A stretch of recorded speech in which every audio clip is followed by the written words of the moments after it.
Terima kasih sebesar-besarnya kepada Ibu Sri Mulyani atau yang mewakili Jaksa Agung Republik Indonesia Bapak Sani Tiar Burhanuddin atau yang mewakili Menteri Pertahanan Republik Indonesia Bapak Syafri Samsudin atau yang mewakili Menteri Hukum dan Hak Asasi Manusia Bapak Supratman Andi Aktas atau yang mewakili Menteri Kesehatan Republik Indonesia Bapak Budi Gunadi Sadikin atau yang mewakili Anggota 2 Badan Pemeriksa Keuangan Bapak Daniel Lumban Tobing, Ketua Harian Dewan Energi Nasional sekaligus Menteri Energi dan Sumber Daya Mineral Bapak Bahlil Lahadalia atau yang mewakili Wakil Kepala BPKP Ibu Agustina Arumsari atau yang mewakili Pimpinan DPR RI Ibu Puan Maharani atau yang mewakili Pimpinan Badan Anggota DPR Bapak Muhyiddin M. Said hadir di sini. Pimpinan Komisi 11 Bapak Muhammad Misbakun dan Bapak Dolfi OFP, Bapak Dolfi tidak hadir. Pimpinan Komite 4 DPD RI Ibu Sinta Rosma Yanti atau yang mewakili. Mahkamah Konstitusi Bapak Soehartoyo atau yang mewakili hadir. Ketua Komisi Yudisial Bapak Amzulian Rifai atau yang mewakili. Otoritas Jasa Keuangan diwakili oleh Bapak Dian Edinare dan Ibu Fredrika Widyasari Dewi. Pelaksana tugas Ketua Lembaga Penjamin Simpanan LPS, Pak Didi Madiono. Kepala Indonesia Investment Authority, Bapak Rida DM Wirakusuma, atau yang mewakili. Kamar Dagang dan Industri Indonesia, Bapak Anindya Novian Bakri, atau yang mewakili. Asosiasi Pengusaha Indonesia, Ibu Sinta Wijaya Kamdani, atau yang mewakili. Ibu Sri Mulyani Indrawati, para Menteri Keuangan dan pejabat eselon, para Wakil Menteri Keuangan dan pejabat eselon 1 Kementerian Keuangan beserta jajaran, para pimpinan Special Mission Vehicles Kementerian Keuangan, seluruh pegawai dan non-pegawai Kementerian Keuangan, serta masyarakat luas yang mengikuti acara ini melalui kanal media online, dan para tamu undangan dan hadirin sekalian. Pertama-tama, marilah kita panjatkan puji syukur kehadirat Tuhan yang Maha Esa, karena atas rahmat dan karunia-Nya kita semua dapat berkumpul di sini dalam keadaan sehat. Hari ini adalah momen yang penuh makna bagi saya pribadi, sekaligus bagi kita semua, karena menandai dimulainya babak baru pengabdian saya di Kementerian Keuangan. Saya merasa sangat terhormat atas kepercayaan yang diberikan kepada saya oleh Bapak Presiden untuk menjabat sebagai Menteri Keuangan Republik Indonesia. Amanah ini tidak ringan, karena dunia dihadapkan dengan tantangan yang semakin kompleks, baik dari sisi geopolitik, teknologi, maupun perubahan iklim. Dari dalam negeri pun ada tantangan dari sisi program prioritas pemerintahan yang harus kita kawal agar berjalan dengan mulus. Dengan kerendahan hati, saya mohon dukungan seluruh jajaran Kementerian Keuangan untuk bekerja bersama saya guna memastikan bahwa kebijakan fiskal tetap berperan sebagai instrumen yang kuat dalam menjaga stabilitas, mendorong pertumbuhan ekonomi, dan mewujudkan kesejahteraan bagi seluruh rakyat Indonesia. Bapak, Ibu, dan para hadirin yang saya hormati, izinkan saya menyampaikan rasa hormat dan apresiasi setinggi-tingginya kepada Ibu Sri Mulyani Indrawati. Di bawah kepemimpinan beliau, Kementerian Keuangan berhasil menjaga stabilitas fiskal Indonesia di tengah dinamika global, melakukan efisiensi anggaran, dan mengawal program-program prioritas pemerintah hingga RAPBN 2026.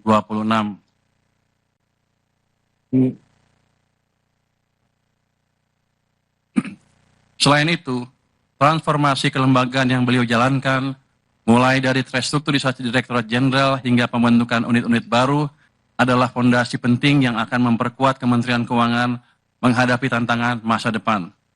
Integritas, profesionalisme, dan reputasi internasional yang beliau bawa telah menjadi teladan bagi kita semua, sekaligus menjaga kredibilitas Indonesia di mata dunia. Untuk itu, saya atas nama pribadi dan seluruh jajaran Kementerian Keuangan mengucapkan terima kasih sebesar-besarnya kepada Ibu Sri Mulyani.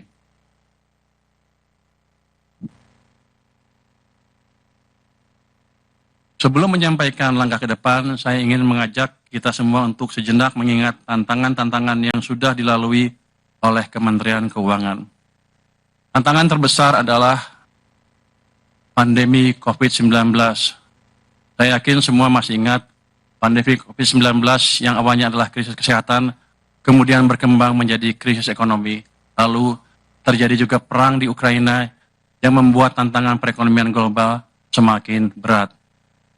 Di saat krisis tersebut, saya ingat kita berusaha sangat keras melakukan langkah-langkah luar biasa untuk memastikan bahwa perekonomian kita tetap bergerak yang dikemas dalam program pemulihan ekonomi nasional atau PEN. Melalui berbagai paket stimulus ekonomi, kita berhasil menjaga daya beli masyarakat dan keberlanjutan sektor usaha dengan tetap mempertahankan kesehatan APBN dan kepercayaan pasar. Ini semua tidak mungkin tercapai tanpa kerja keras dan kerjasama yang solid dari seluruh jajaran Kementerian Keuangan. Saat sibuk menghadapi krisis, Kementerian Keuangan juga tidak berhenti melakukan reformasi. Justru, kita memanfaatkan krisis untuk mendorong perubahan struktural.